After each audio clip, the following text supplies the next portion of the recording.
Hello everyone, and welcome to the tiny book reading of Cinderella. This is published by Insight Editions, so let's begin. Cinderella.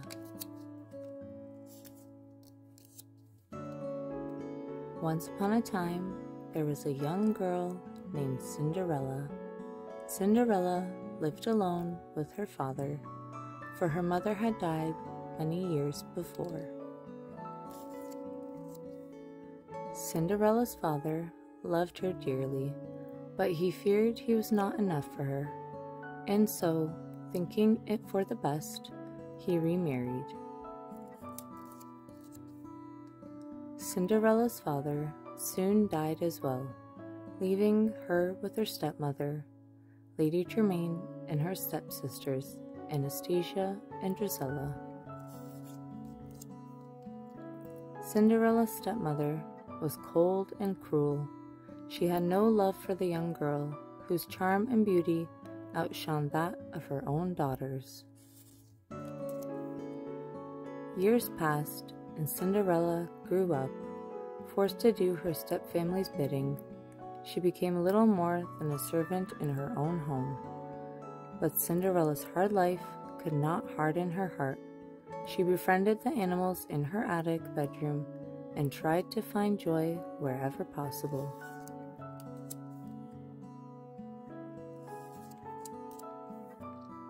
Cinderella's animal friends kept the lonely girl company and even helped her with her chores.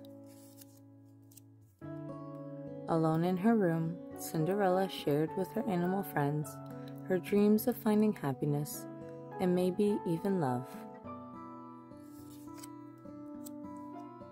Among Cinderella's friends was a mouse named Jacques. It was his job to watch out for the other animals. One morning, Jacques came to find Cinderella. A mouse was caught in a trap. Cinderella hurried after Jacques, eager to help. Gingerly opening the trap, Cinderella freed the mouse. She could see that he was terrified. Cinderella gave the new mouse a shirt and pants and named him Gus. As Cinderella set out to begin her chores, Jacques warned Gus to watch out for Lady Tremaine's cat, Lucifer.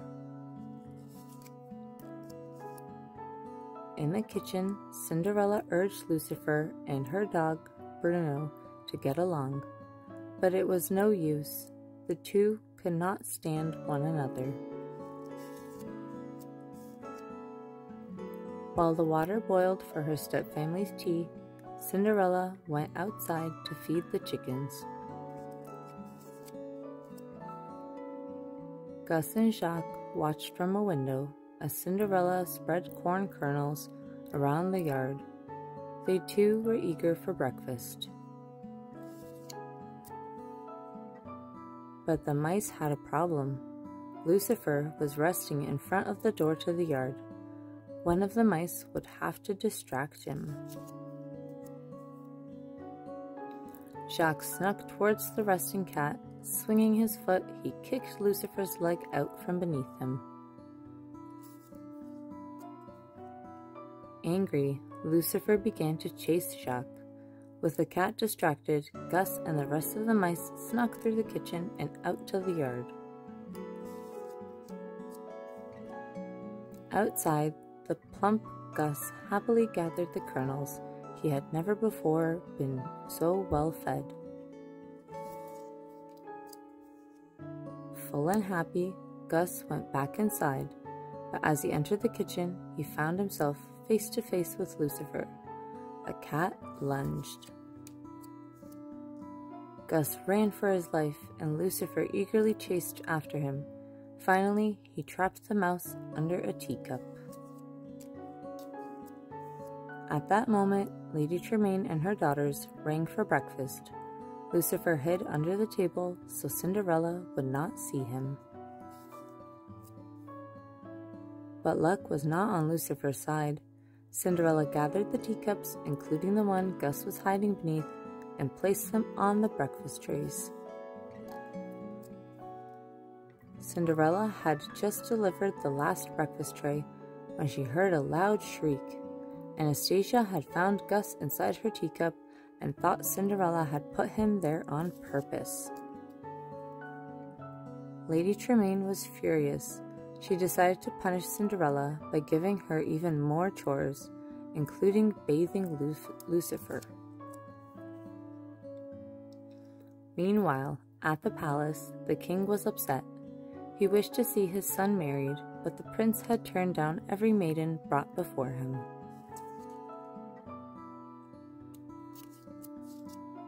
The prince was young and handsome. Why could he not find a bride? Suddenly, the king had an idea. That very day, a knock came at the door to Cinderella's home.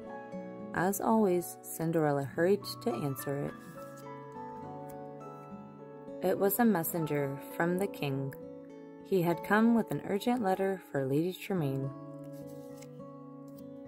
Lady Tremaine read the message. The king was holding a ball in honor of his son. All eligible maidens were required to attend. Anastasia and Rosella were thrilled. Each girl was certain she could make the prince fall in love with her.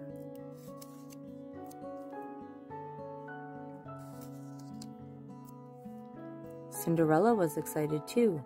She was also a maiden, so her stepmother would have to let her go.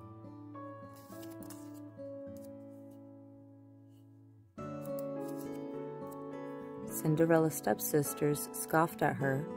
Surely their mother would never let a serving girl attend a royal ball. But Lady Tremaine surprised her daughters. She agreed to let Cinderella attend the ball if she finished all her chores and found something suitable to wear.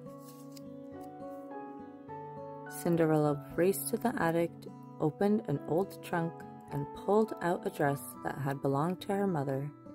With some work, it would be perfect. Cinderella set the dress on a dummy, but before she could begin work, her stepfamily called. The gown would have to wait. Lady Tremaine had agreed to let Cinderella go to the ball, but she was not going to make it easy. She and her daughters loaded the girl down with even more chores than usual. Cinderella's animal friends could not stand the thought of missing the ball. They knew they had to do something. The animals got to work, gathering discarded beads and bows for the dress. In no time at all, the mice and birds had transformed the dress into a beautiful ball gown. As the sun set, Cinderella gazed sadly out of her window. She had finished her chores, but she had not had time to fix her dress. Suddenly, Cinderella noticed the dress her animal friends had made. It was beautiful. The mice jumped up and down, thrilled at having found a way to make Cinderella happy. But when Cinderella's stepsisters saw her gown, they accused her of stealing their things and tore the dress to pieces.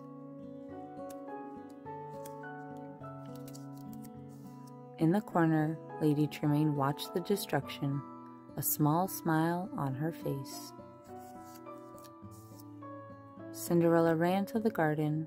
She had been so sure that the ball would be the chance at happiness she had been waiting for, but once again, her horrible stepfamily had dashed her dreams. Cinderella's animal friends watched her from a distance. It broke their hearts to see her cry. Suddenly, a glow filled the garden and a voice spoke. It was Cinderella's fairy godmother. She had come to help the distraught girl. With a flick of her wand and a bippity-boppity-boo, the fairy godmother transformed a pumpkin into a beautiful carriage. Cinderella's animal friends looked on, alarmed as the fairy godmother turned her wand on them. In no time, she had changed the animals into 4 white horses and a pair of coachmen.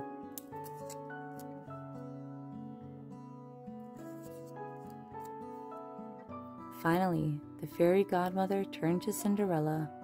It was time to do something about those rags. Magic filled the air as Cinderella's tattered dress transformed into a beautiful ball gown. On her feet appeared 2 glass slippers. The fairy godmother issued a warning. At the stroke of midnight, the magic would expire. Then, helping Cinderella into the carriage, she sent the girl off to the ball. At the palace, the ball had already begun. Carriages lined the road, full of young maidens eager to meet the prince. The prince greeted one young woman after another pleasantly, but none held any interest for him. At last, it was Anastasia and Drizella's turn to meet the prince. They curtsied before him, but his attention had turned elsewhere. At the top of the steps stood the most beautiful girl the prince had ever seen. It was Cinderella.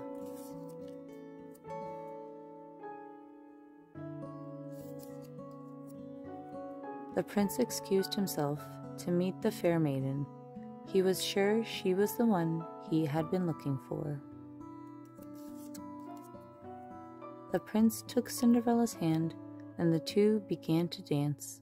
Having spent many years locked away, Cinderella did not realize the identity of her suitor.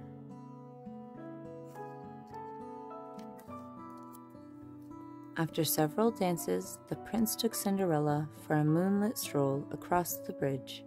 The two were falling in love.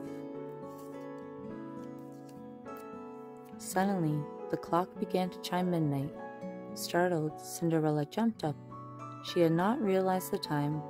Shouting a quick goodbye, she raced away from the prince. As Cinderella ran down the palace steps, one of her glass slippers fell from her foot.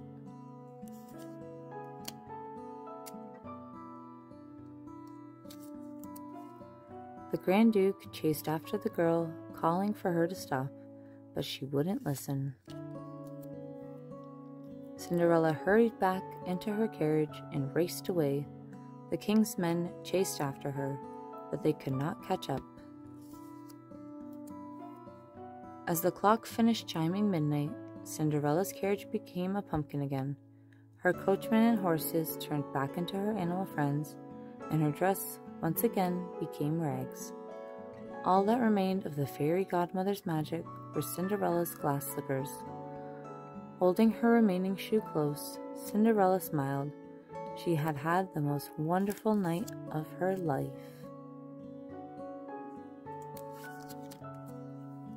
Back at the palace, the prince examined the glass slipper the maiden had left behind. It was all he had of her. He had not even learned her name. The king was furious. He demanded that the slipper be tried on every eligible maiden in the kingdom. The maiden whose foot fit the shoe would marry the prince. The next morning, Lady Tremaine learned of the king's decree. She went at once to speak with her daughters. Lady Tremaine explained to the sleepy girls that the prince's only clue to his love's identity was the glass slipper she had dropped. One of them could still win him if the shoe fit her foot. Cinderella was delivering breakfast when she overheard Lady Tremaine mention the prince in the slipper. Startled, she dropped the breakfast trays. She had unknowingly fallen in love with the prince, and it seemed he loved her too. Cinderella's stepmother eyed her suspiciously. The girl seemed too happy. Suddenly, Lady Tremaine realized the truth. Cinderella was the maiden the prince sought. In her bedroom, Cinderella sang softly to herself. Suddenly, she noticed her mouse friends gesturing wildly at something behind her.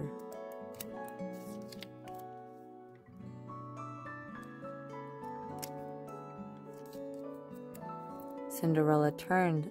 At the door stood her stepmother. Lady Tremaine pulled the door closed, locking it behind her. She would not allow Cinderella to try on the shoe. In the stairwell, Lady Tremaine pocketed the key. Now there was nothing to stop her daughters from winning over the prince.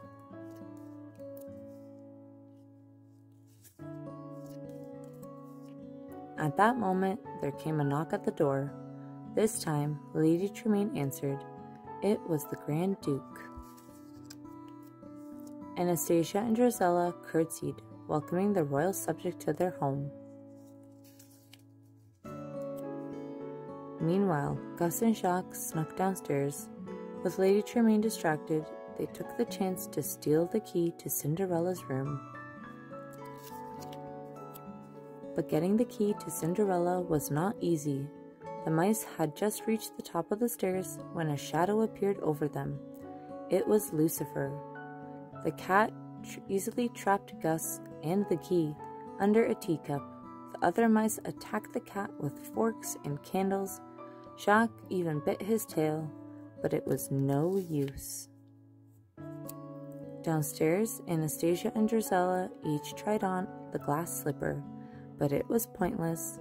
Their feet were too big and clumsy for the delicate shoe.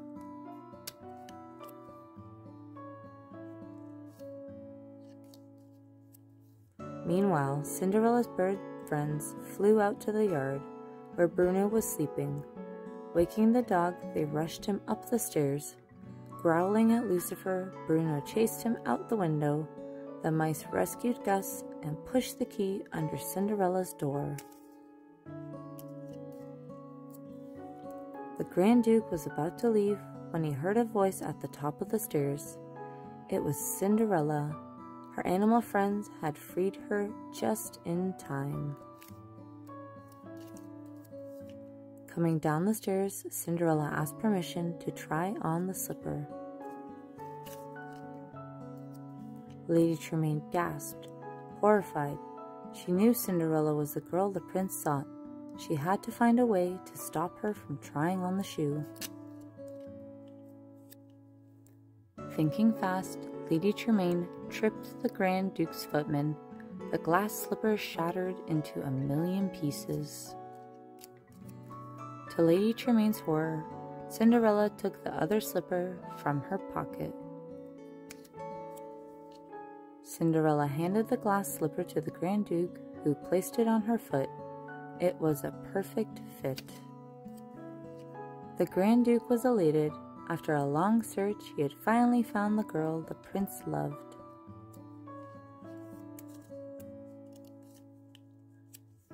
A royal wedding was quickly arranged, and Cinderella and the prince were married.